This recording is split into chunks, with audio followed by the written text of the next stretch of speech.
नमस्कार। बालादेवी मन्दिर बालादेवीको यो प्रत्यक्ष शरीर स्वरूप उत्पन्न भएको र यो व्यासनगर हालको 5 सिन्धु मार्ग साँगे सेरा भन्ने ठाउँमा पर्दछ र यहाँको मन्दिर समितिलाई एउटा विनम्र निवेदन छ कि बालादेवीको समखान र संरक्षा गर्नको निम्ति बिहान ढोका खोल्ने र एकजुर बत्ती बालेर घन्टी बजाउने, बेलुका बत्ती बालेर घन्टी बजाउने व्यवस्था मिलाइदिनु हुन मन्दिर समितिलाई विनम्र निवेदन गर्दछु। बालादेवीले सबैको कल्याण गरून्।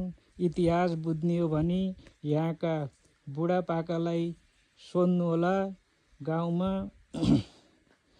ठुलो प्रलय हैजा भन्ने बिमारी फैलिँदा यहाँ उत्पन्न भएको देवीलाई गाउँका मान्छेले नचिनेर उहाँको शिरमा घोचा साटा तिखार्ने गरेपछि गाउँमा प्रलय भएपछि हेरखोज गर्दै जाँदा 3 खोलीको दोभानमा बालादेवी उत्पन्न भएको भन्ने शङ्का उत्पन्न भएपछि यहाँ सेवा समाखान गर्न थालेपछि गाउँमा सम्पूर्णलाई शान्ति र स्वास्थ्य लाभको कामना भएको र कसैको बच्चा नभएकाले भाक्कल गरेर बच्चा जन्मिएको सम्म थाहा पाइएको छ।